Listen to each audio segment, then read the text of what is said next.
മരണത്തെക്കുറിച്ചുള്ള കാഴ്ചപ്പാടുകളിൽ ഒന്നാമത്തെ എന്താ അറിയോ, മരിക്കും എന്നത് ഉറപ്പാണെന്നുള്ളത്. അത് നമ്മൾ ആദ്യം മനസ്സിൽ ഉറപ്പിക്കുക. ഞാൻ മരിക്കും, ഞാൻ ഈ ലോകത്തോട് വിട പറയും എന്ന ഉറപ്പ് അള്ളാഹു നബിയോട് പറയാണ്. നബി സ്വല്ലല്ലാഹു അലൈഹി വസല്ലം എന്ന് പറഞ്ഞാൽ ഇനി എന്തെങ്കിലും കാരണം കൊണ്ട് ഒരാളെ ഈ ദുനിയാവിന് ആവശ്യമാണ് വിചാരിച്ചു എന്നിട്ട് മരിക്കാതൊക്കെയാണെങ്കിൽ ആ നബിയെക്കാളും ആവശ്യമുള്ള ഒരാളില്ലല്ലോ.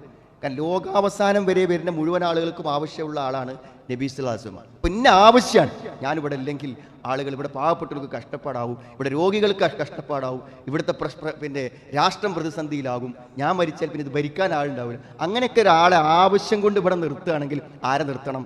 നബി സ്വല്ലല്ലാഹു അലൈഹി വസല്ലം. അതുകൊണ്ട് ഒരാളെ നിർത്തൂല. അതാണ് റസൂൽ അല്ലാഹ് പറഞ്ഞത്, വമാ ജഅൽനാ ലിബശരിൻ മിൻ ഖബ്ലിക്കൽ ഖുൽദ് അഫഇൻ മിത്ത ഫഹുമുൽ ഖാലിദൂൻ.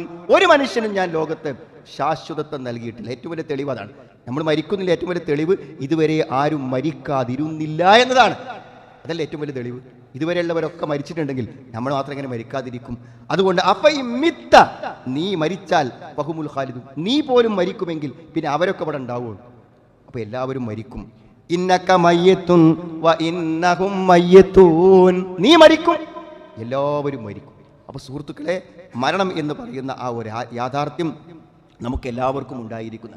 പിന്നെ വെറുതെ കുറേ മരണത്തെ പേടിച്ചെടുക്കുന്ന ആൾക്കാരുണ്ട്. എവിടെയെങ്കിലും നമ്മുടെ പ്രായമുള്ള ഒരാൾ മരിക്കുക, അല്ലെങ്കിൽ ഒരു മരണത്തിൻ്റെ കാഴ്ച കാണുക, ഏത് ഞാൻ മരിക്കുമോ എന്ന് പേടിച്ച് ഉറക്കല്ലാതെ മാനസിക ടെൻഷനായി മരുന്ന് കഴിച്ച്, അതിൻ്റെ ഒന്നും യാതൊരു ആവശ്യമില്ല സുഹൃത്ത്. കാരണം തരുമോ, ഞാൻ മരിക്കുമെന്നാണോ പേടി? ഞാൻ മരിക്കുമെന്നാണോ പേടി? എങ്കിൽ അങ്ങനെ പേടിക്കേണ്ട ഒരു കാര്യമില്ല. കാരണം തരൂ, മരണത്തിന് ഒരു സമയം കറക്റ്റായിട്ട് നിശ്ചയിച്ചിരിക്കും. എത്ര ശ്വാസം നമ്മൾ എടുക്കണമെന്നതിന് പോലും കണക്കുണ്ടെന്നാണ്. അപ്പോൾ ആ ശ്വാസം മുഴുവൻ ആവണ്ടേ? അവസാനത്തെ ശ്വാസം വരണമെങ്കിൽ നമ്മൾ എത്ര ഭക്ഷണം കഴിക്കണം എന്നതിനൊരു കണക്കുണ്ട്. ആ ഭക്ഷണം തീരണ്ടേ നമുക്ക് പോകണമെങ്കിൽ? അതുകൊണ്ട് എന്താ പറയുക, മരിക്കുന്നു പേടിച്ച് നടക്കേണ്ട ഒരു കാര്യമില്ല. വമാ കാന ലിനഫ്സിൻ അൻ തമൂത ഇല്ലാ ബിഇദ്നില്ലാഹി കിതാബൻ മുഅജ്ജലാ. നിശ്ചിതമായ ഒരു അവധി എത്താതെ ഒരാൾക്കും മരിക്കാൻ പറ്റൂല. അല്ലാഹ് പറയണം, ഒരാൾക്കും മരിക്കാൻ പറ്റൂല. അവൻ്റെ അവധി എത്താതെ അവന് മരിക്കാൻ പറ്റൂല എന്നാണ്. ഉമ്മു ഹബീബ റളിയല്ലാഹു അൻഹ നബിൻ്റെ പ്രിയ പത്നിയാണ്. അപ്പോൾ അവർ നബി സ്വല്ലല്ലാഹു അലൈഹി വസല്ലമയോട് ഒരിക്കൽ വന്നിട്ട് ആഗ്രഹം പറയണം. എന്താണ് ആഗ്രഹം എന്നറിയോ? അല്ലാഹുമ്മ അംതിഅനി ബിസൗജി റസൂലല്ലാഹ് വ ബി അബി സുഫിയാൻ. എനിക്കെപ്പോഴും എൻ്റെ ഭർത്താവായ റസൂലുള്ളാഹിന്റെ കൂടെയും അതേപോലെ തന്നെ എൻ്റെ പിതാവായ അബൂ സുഫിയാൻ്റെ കൂടെയും വബി അഹി മുആവിയൻ്റെ കൂടെയൊക്കെ സുഖമായിട്ട് ഇങ്ങനെ ജീവിക്കാൻ എനിക്ക് അള്ളാഹുവേ നീ സമയം തരണേ, അല്ലെങ്കിൽ ആയുസ് തരണേ എന്നൊക്കെയാണ്. എന്നും ഇവരിൻ്റെ ഒപ്പം ഉണ്ടാകണം, അവരെ കൂടെ എനിക്കിങ്ങനെ ജീവിക്കണം സമാധാനമായിട്ട് എന്നാണ്. അപ്പോൾ നബി സ്വല്ലല്ലാഹു അലൈഹി വസല്ലം തൻ്റെ ഭാര്യയോട് പറഞ്ഞു, ഖദ് സഅൽതില്ലാഹ ലിഅജാലി മദ്റൂബ. നീ ഇപ്പം എന്താ ചോദിക്കണത്? അള്ളാഹ് എനിക്കൊരു അവധി വെച്ചിട്ടുണ്ട്, ആ അവധി മാറ്റിത്തരണം എന്നാണ് പറയണത്. നിന്റെ വാപ്പക്കൊരു അവധി ഉണ്ട്, ആ അവധിയൊക്കെ മാറ്റി തന്നിട്ട് ഇവരൊക്കെ മരിക്കാതെ ഒപ്പമുണ്ടാകണമെന്നാണ്. എണ്ണപ്പെട്ട ദിവസങ്ങളുണ്ട്, ആ ദിവസങ്ങൾ എണ്ണിയതാണ്, ആ ദിവസത്തിന്റെ എണ്ണം കൂട്ടണമെന്നാണോ പറയുന്നത്? വിഹിതം ചെയ്യപ്പെട്ട റിസ്ക് ഉണ്ട്, നമ്മൾ കഴിക്കേണ്ട ഭക്ഷണം ഉണ്ട്, അതിന് കണക്കുണ്ട്. അതുകൊണ്ട് ഒന്നും അതെത്തുന്നതിൻ്റെ മുന്നേ, അതിൻ്റെ സമയമാകുന്നതിന് മുമ്പ് അള്ളാഹു ധൃതി കാണിക്കൂല. ഒരു ദിവസം നേരത്തെ പോയിക്കോട്ടെ നിൽക്കൂല. അതേപോലെ തന്നെ വല യുഅഖിറു അല്ലാഹു ശൈഅൻ അൻ ഹല്ലിഹി, ഒന്ന് വരുന്നതിന് മുമ്പ് അള്ളാഹു അതിനെ വൈകിപ്പിക്കുകയുമില്ല. വലൗ കുൻതി സഅൽതില്ല, അതുകൊണ്ട് ആയുസ് നീട്ടാനോ വാപ്പ കാലാകാലം ഉണ്ടാവണം എന്നൊന്നുമല്ല നീ പറയേണ്ടത്. നീ അള്ളാഹിനോട് ചോദിക്കുകയാണെങ്കിൽ നീ ചോദിക്കേണ്ടത് അൻ യുഈദക മിൻ അദാബിൻ ഫിന്നാർ, നരകത്തിലിടരുതേ പടച്ചോനെ എന്നാണ്. അദാബിൻ ഫിൽ ഖബർ, ഖബറിൽ ശിക്ഷിക്കരുതേ പടച്ചോനെ എന്നൊക്കെ നീ പറയാ. കാന ഖൈറൻ ഔ അഫ്ളൽ, അതാണ് നിനക്ക് ഏറ്റവും ഖൈറായത്. അപ്പോൾ സുഹൃത്തുക്കളെ, മരിക്കാതിരിക്കാൻ ഒരു പരിപാടിയില്ല. നമ്മൾ ഒപ്പമുള്ളവർ മരിക്കാതിരിക്കാൻ ഒരു പരിപാടിയില്ല. മരിച്ചു കഴിഞ്ഞാൽ കഷ്ടപ്പാടും പ്രയാസവും വരാതിരിക്കാൻ വേണ്ടി മാത്രം നമ്മൾ പരിശ്രമിക്കുക. ഇദാ ജാഅ അജലുഹും ലാ യസ്തഖിറൂന സഅതൻ വലാ യസ്തഖ്ദിമൂൻ, സമയം എത്തിക്കഴിഞ്ഞാൽ ഒരല്പം പോലും മുന്തിക്കുകയോ അല്പം പോലും പിന്തിക്കുകയോ ഇല്ല എന്നാണ്. അപ്പോൾ മരണം എന്നുള്ളതിന് ഒരാളെ മുന്നിലും നമ്മൾ ഭയപ്പെടേണ്ട കാര്യമില്ല, ഒരു രോഗത്തിൻ്റെ മുന്നിലും മരണത്തെക്കുറിച്ച് പേടിക്കേണ്ടതില്ല. ഹജ്ജാജ് ബിൻ യൂസുഫ് എന്ത് ചെയ്തു അറിയൂ? ഒരാളെ സഈദ് ബിൻ ജുബൈർ എന്ന് പറയുന്ന ഒരാളെ ഭീഷണിപ്പെടുത്തി, ഞാൻ എന്നെ കൊല്ലും എന്നൊക്കെ പറഞ്ഞു. അപ്പോൾ അദ്ദേഹം പറഞ്ഞൊരു മറുപടി, ആ മറുപടി ഒന്നും മനസ്സിലുള്ളവന് ഒരു പേടി ഉണ്ടാവില്ല മരണത്തെക്കുറിച്ച്. അദ്ദേഹം പറഞ്ഞ മറുപടി എന്താണ് അറിയോ? ലൗ അലിംതു അന്നൽ മൗത വൽ ഹയാത ബിയദിക് മാ അബദ്തു ഇലാഹൻ ഗൈറക. ഈ മരണം ജീവിതം എന്നൊക്കെ പറയുന്നത്, എൻ്റെ മരണവും ജീവിതമൊക്കെ നിൻ്റെ കയ്യിലാണെങ്കിൽ, നിൻ്റെ അടുക്കലാണ് അതിൻ്റെ അധികാരമെങ്കിൽ മാ അബദ്തു ഇലാഹൻ ഗൈറക, നീ അല്ലാത്ത മറ്റൊരാളെ ഞാൻ ആരാധിക്കൂല എന്ന് പറഞ്ഞാൽ ജീവിക്കാനും മരിപ്പിക്കാനും ഒക്കെ അള്ളാഹ്ക്കേ പറ്റുള്ളൂ. അത് നീ വിചാരിച്ചതുകൊണ്ടൊന്നും എൻ്റെ ജീവൻ കളയാൻ പറ്റില്ല. അത് ആരറിയങ്ങൾ? ഏത് നിമിഷവും എന്തും ചെയ്യാൻ അധികാരമുള്ള അത്രയും ശക്തമായി പെരുമാറുന്ന ഒരു ഭരണാധികാരിക്ക് മുന്നിൽ മരണഭീഷണി മുഴക്കുമ്പോൾ മരണം നിൻ്റെ കയ്യിലാണെങ്കിൽ ഞാൻ നിന്നെ ആരാധിക്കുള്ളൂ, വേറെ ആരെയും ആരാധിക്കില്ല. അത് മരണത്തിൻ്റെ കാര്യം ഒരാളെ കയ്യിലല്ല, അള്ളാൻ്റെ കയ്യിലാണ്. അള്ളാഹ് അതൻ തീരുമാനിക്കുകയാണെങ്കിൽ അത് തടുക്കാൻ ലോകത്ത് പറ്റുന്ന ഒരാളുമില്ല. അതുകൊണ്ട് അതിനെ പേടിച്ച് ജീവിക്കേണ്ട ഒരു കാര്യമില്ല എന്നാണ് അള്ളാഹ് നമ്മോട് ഉറപ്പ് തന്നൊരു കാര്യമാണ്. ഖുൽ ഇന്നൽ മൗതല്ലദീ തഫിറൂന മിൻഹു ഫഇന്നഹു മുലാഖീകും തുമ്മ തുറദ്ദൂന ഇലാ ആലിമിൽ ഗൈബി വശഹാദ. നിങ്ങൾ പേടിച്ചോടുന്ന മരണമുണ്ടല്ലോ, അത് നിങ്ങളെ കണ്ടുമുട്ടും, ഒരിക്കൽ പിടിച്ചു കിടത്തും, നമ്മളെ കൂട്ടിക്കൊണ്ടുപോകും. അതുകൊണ്ട് അതിനെക്കുറിച്ച് ഒന്നും ആലോചിക്കേണ്ട കാര്യമില്ല സുഹൃത്തുക്കളെ. പിന്നെ ആരാണ് ഈ വിശ്രമിക്കുന്നവൻ? മരണം ഒരു റെസ്റ്റ് ആവാൻ നമ്മൾ പണിയെടുക്കുക, അത് മാത്രമേ ചെയ്യാനുള്ളൂ. മരണത്തെ കീഴ്പ്പെടുത്താൻ മുന്നിൽ ഒറ്റ വഴിയുള്ളൂ, ഞാൻ മരിച്ചാൽ അതാണ് എനിക്ക് ഏറ്റവും ഹൈറായ അവസ്ഥ എന്നതിലേക്ക് നമ്മുടെ ജീവിതത്തെ മാറ്റം. അതിനാദ്യം എന്താണ് വേണ്ടത് കാര്യങ്ങൾ? അൽ മുസ്തരീഹ് ബഅദൽ മൗത്ത് ഹുവ മൻ റദിയ ബില്ലാഹി റബ്ബൻ വബിൽ ഇസ്ലാമി ദീനൻ വബി മുഹമ്മദിൻ സല്ലല്ലാഹു അലൈഹി വസല്ലമ നബിയൻ വറസൂലൻ. പള്ളിക്ക് വന്നില്ലേ നമ്മളൊക്കെ അന്ന്? നമുക്ക് ആർക്കും ഇപ്പോൾ ഒരു വെള്ളിയാഴ്ച കഴിഞ്ഞിട്ടുള്ളൂ, അപ്പോഴൊക്കെ ഒരു വെള്ളിയാഴ്ച വന്നു, ഇതിപ്പോൾ ഇന്നിപ്പോഴത്തെ കച്ചവടമൊക്കെ തകരാറാവും, ഇന്നിപ്പോൾ ഒരു പരിപാടി നടക്കൂല, ഈ ജുമാനെ നടക്കുള്ളൂ എന്നൊക്കെ ഇങ്ങനെ ജുമാക്ക് പോന്നാലും മനസ്സിങ്ങനെ പറയുന്നുണ്ടെങ്കിൽ നമ്മൾ തൃപ്തിപ്പെട്ടില്ല. ആരെ? ഇസ്ലാമിനെ. നാം തൃപ്തിപ്പെട്ടില്ല നമ്മുടെ പ്രവാചകനെ, നാം തൃപ്തിപ്പെട്ടില്ല അള്ളാഹുവിനെ. ആദ്യം എന്താ പറയുക? നമ്മൾ ഈ ദീനിനെ ഇഷ്ടപ്പെടുക, മനസ്സിൽ ഉൾക്കൊള്ളുക. അതാണ് ജീവിതത്തിൻ്റെ ഏറ്റവും വലിയ സന്തോഷം എന്ന് പറയുന്നത്. ഇത് രാവിലെയും വൈകുന്നേരം പറയേണ്ട ദിക്റിൽപ്പെട്ടതാണ്. റളിയതു ബില്ലാഹി റബ്ബൻ വബിൽ ഇസ്ലാമി ദീനൻ വബി മുഹമ്മദിൻ സല്ലല്ലാഹു അലൈഹി വസല്ലമ നബിയൻ വറസൂലൻ എന്ന് പറയണമെന്നാണ്. സംതൃപ്തിയോടെ ദീനിനെ ഉൾക്കൊണ്ട് ജീവിക്കുക സുഹൃത്തുക്കളെ, അത് ഏറ്റവും പ്രധാനമാണ്. ഒരു നല്ലൊരു ഇസ്ലാമിക വേഷം ധരിക്കുമ്പോൾ ഞാനൊരു മുസ്ലിമായി പോയതുകൊണ്ട് ഇടങ്ങാറായി പോയല്ലോ എന്നൊന്നും വിചാരിച്ച് ചെയ്യണ ഒരു കാര്യം കൊണ്ടും അവിടെ ഒന്നുമില്ല. നമ്മൾ ആദ്യം എന്താ ഒരു മുസ്ലിം, ഞാനൊരു വിശ്വാസി എന്ന കാര്യത്തെ നമ്മൾ എന്ത് ചെയ്യുക? ഉൾക്കൊള്ളുക എന്നുള്ളതാണ്. രണ്ടാമത്തൊരു കാര്യം എന്താണെന്ന് വെച്ചാൽ, നമ്മൾ പോകുന്ന ലോകത്തേക്ക് വേണ്ടി നമ്മൾ ചില ഒരുക്കങ്ങൾ ബോധപൂർവം ചെയ്യുക എന്നുള്ളതാണ്. ബോധപൂർവം ചെയ്യുക എന്ന് പറഞ്ഞാൽ നമ്മൾ നാളെ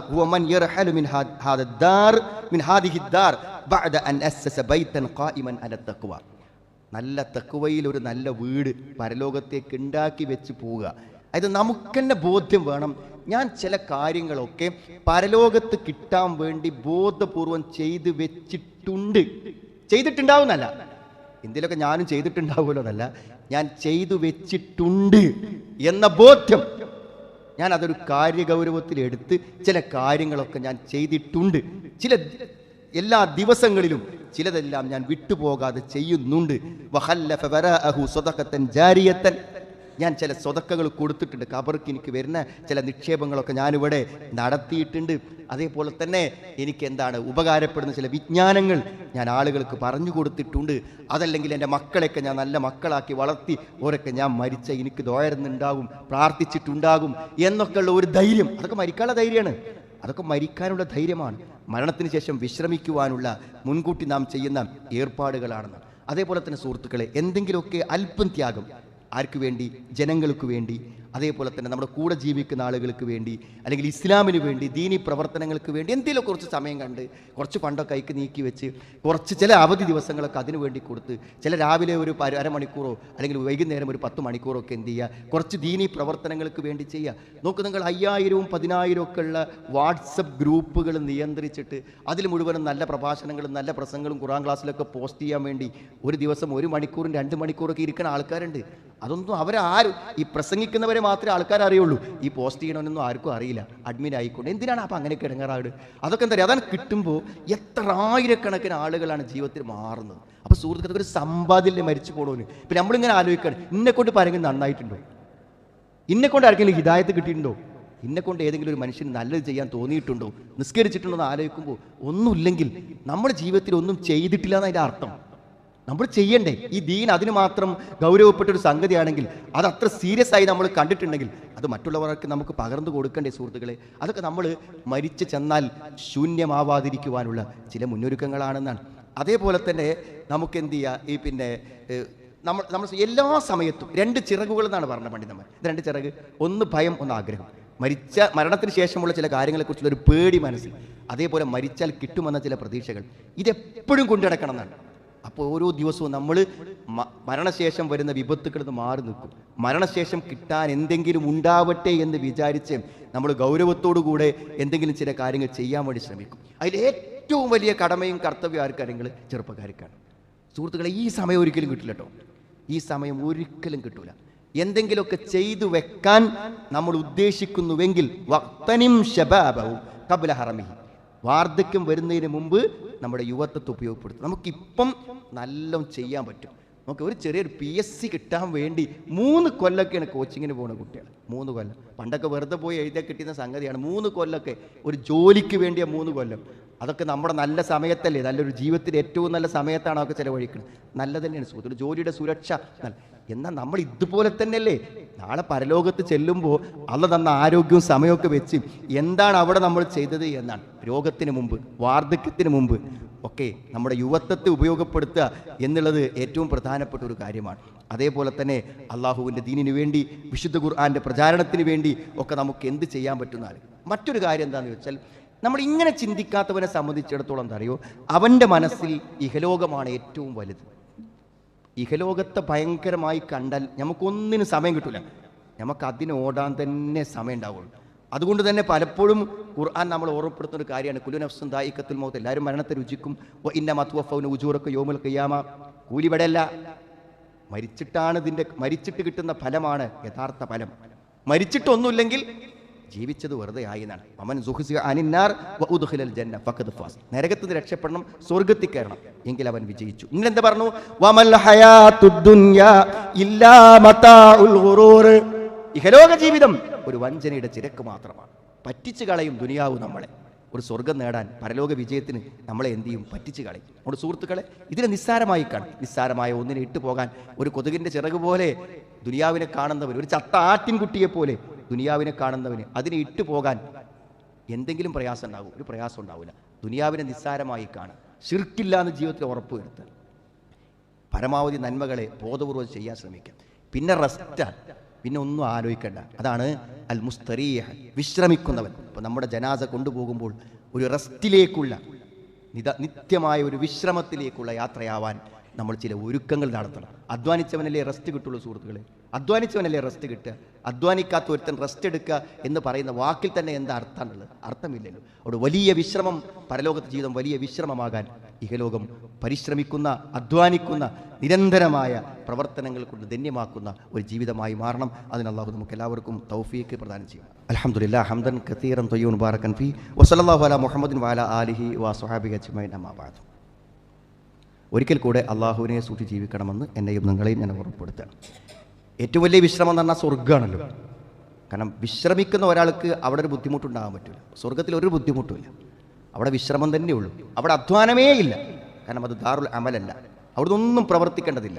അവിടെ സ്വർഗ്ഗത്തിലെ സുഖങ്ങൾ അനുഭവിച്ചാൽ മാത്രം മതി. ഒന്നിനെക്കുറിച്ചും ബേജാറാവണ്ട, ഭാവിയെക്കുറിച്ച് ആശങ്കപ്പെടേണ്ട. അതുകൊണ്ട് സമ്പൂർണ്ണ വിശ്രമം എന്ന് നബി സ്വല്ലല്ലാഹു പറയുമ്പോൾ അത് സ്വർഗ്ഗത്തിലേക്കുള്ള യാത്രയാണ്. ആ ജനാസ സ്വർഗത്തിലേക്കാണ് പോകുന്നത്. അതുകൊണ്ടാണ് മുസ്തരീഹായത്, പൂർണ്ണ വിശ്രമമായത്. എന്നാൽ വൽ മുസ്തറാഹു മിൻഹു, നമ്മൾ ആലോചിക്കണം. നമ്മളെ കൊണ്ട് ആർക്കെങ്കിലും ഇടങ്ങേറുണ്ടോ എന്നൊന്ന് ആലോചിക്കണം.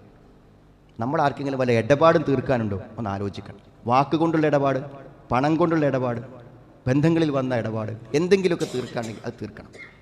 വെറുതെ ചിന്തിക്കുക, ഞാൻ മരിച്ചാൽ ആർക്കെങ്കിലും സന്തോഷം തോന്നുമോ എന്നൊന്ന് വെറുതെ ഇരുന്ന് ആലോചിച്ചാൽ മതി. അതാണ് വൽ മുസ്തറാഹു. ആർക്കെങ്കിലും സന്തോഷം, അന്യായമായത് ന്യായമായിട്ടുള്ളതാണ് ഞാൻ പറഞ്ഞത്, മനസ്സിലായില്ലേ? അതാണ് നബി സല്ലല്ലാഹു അലൈഹി വസല്ലമ മരണപ്പെടണമെന്ന് ആഗ്രഹിച്ചിരുന്നു, ശത്രുക്കൾ ആഗ്രഹിച്ചിരുന്നു. അപ്പോഴാണ് പറഞ്ഞത് അഫ ഇമ്മിത്ത ഫഹുമുൽ ഖാലിദ് വമാ ജഅൽനാ ലി ബശരിൻ, ഒരാൾക്കും ശാശ്വതം നൽകിയിട്ടില്ല എന്നൊക്കെ അപ്പോഴാണ് പറഞ്ഞത്. അതല്ല സുഹൃത്ത്, നമ്മുടെ എഡ്ഡങ്ങേറുണ്ട്. അയൽവാസി ആഗ്രഹിക്കും, ചില ആൾക്കാരെ ഭാര്യമാർ വരെ ആഗ്രഹിക്കണം, അയാൾ മരിച്ചു പോയി കിട്ടിയെങ്കിൽ അല്ലേ. മാതാപിതാക്കളെ കുറിച്ച് മക്കൾ ആഗ്രഹിക്കുക, അയൽവാസികൾ, ചില ഭരണകർത്താക്കൾ ഇനി അവരെ തീർക്കാൻ മരണത്തിലേ പറ്റുള്ളൂ എന്ന് വിശ്വസിക്കുന്ന പ്രജകളുണ്ടായിരിക്കും. എല്ലാവർക്കും ഒരു സമാധാനമാണ്, ദുൽമ ചെയ്യണവന് എന്തെങ്കിലുമൊക്കെ ഒരുക്കപ്പെടുത്ത് പോവല്ലോ എന്നത് അവസാനത്തെ സമാധാനമാണ്. അങ്ങനെ ഒരാൾ നമ്മളെപ്പറ്റി സമാധാനിക്കാൻ പാടില്ല, നമ്മളെ കൊണ്ടൊരു ബുദ്ധിമുട്ടാക്കേണ്ടായിരുന്നു. നമ്മൾ ആരുമായൊക്കെ ബന്ധപ്പെട്ടോ അവർക്കൊക്കെ നമ്മുടെ തിരോധാനം, നമ്മുടെ മരണം ഒരു പ്രയാസമാകണം, ഒരു വിഷമമാകണം, ഒരു നഷ്ടമാകണം. അതല്ലെങ്കിൽ വൽ മുസ്തറാഹു മിൻഹുവാണ്. മൃഗങ്ങൾ, ഒരു പ്രസവിച്ചിട്ട് ഏറെ ദിവസമാവാത്ത കുറച്ച് പട്ടിക്കുട്ടികളെ, നായ്ക്കുട്ടികളെ ഒരു പാക്കറ്റിലാക്കിയിട്ട് മാർക്കറ്റിൽ ഒരു സ്ഥലത്ത് കൊണ്ടുപോയി വെച്ചത് കഴിഞ്ഞ ദിവസം കണ്ടു. ഒരു ജീവിക്ക് അതങ്ങനെ ഇനി പോകുന്നത് എവിടെയും കൊണ്ടുപോയിട്ടില്ലെങ്കിൽ അത് എവിടെയെങ്കിലുമൊക്കെ പോയി ജീവിച്ചു കൊള്ളും. ഭക്ഷണം ഒന്നും ഇല്ലാത്തൊരു കൂട്ടിൽ അതിനെ കൊണ്ടുപോയിട്ടാൽ അവയൊക്കെ വിശന്ന് ചത്തുപോകും. എത്ര ക്രൂരമായ പ്രവൃത്തിയാണ്. പക്ഷികളും മൃഗങ്ങളും ജീവികളും എല്ലാം ബുദ്ധിമുട്ടാകുന്ന ചില മനുഷ്യന്മാരുണ്ട്. നമ്മൾ ആലോചിക്കണം. നീ പറഞ്ഞല്ലോ, മരങ്ങൾ രക്ഷപ്പെടും അയാൾ മരിച്ചാൽ, മൃഗങ്ങൾ രക്ഷപ്പെടും അയാൾ മരിച്ചാൽ, ജീവികൾ രക്ഷപ്പെടും അയാൾ മരിച്ചാൽ, മനുഷ്യന്മാർ രക്ഷപ്പെടും. അങ്ങനെയുള്ള ദുൽമ് നമ്മൾ ഒരിക്കലും ഉണ്ടാവരുത്. നമ്മൾ മരിക്കണമെന്ന് ജീവികളും മരങ്ങളും പ്രകൃതിയും ആഗ്രഹിക്കുന്ന രൂപത്തിൽ ഒരു ജീവിതം ഒരിക്കലും ജീവിക്കരുത്. എല്ലാവർക്കും നന്മയായി നല്ലത് ചെയ്ത് ജീവിക്കാൻ, ഞാൻ മരിക്കുന്നത് ഒരാൾക്കും ഒരു സന്തോഷമാവില്ലെന്ന് ഉറപ്പ് വരുത്താൻ നമ്മുടെ പെരുമാറ്റങ്ങളിലും ഇടപാടുകളിലും ബന്ധങ്ങളിലും സാധിക്കണം. അള്ളാഹു അതിൻ്റെ തൗഫീക്ക് നമുക്ക് എല്ലാവർക്കും പ്രദാനം ചെയ്യുമാറാവട്ടെ.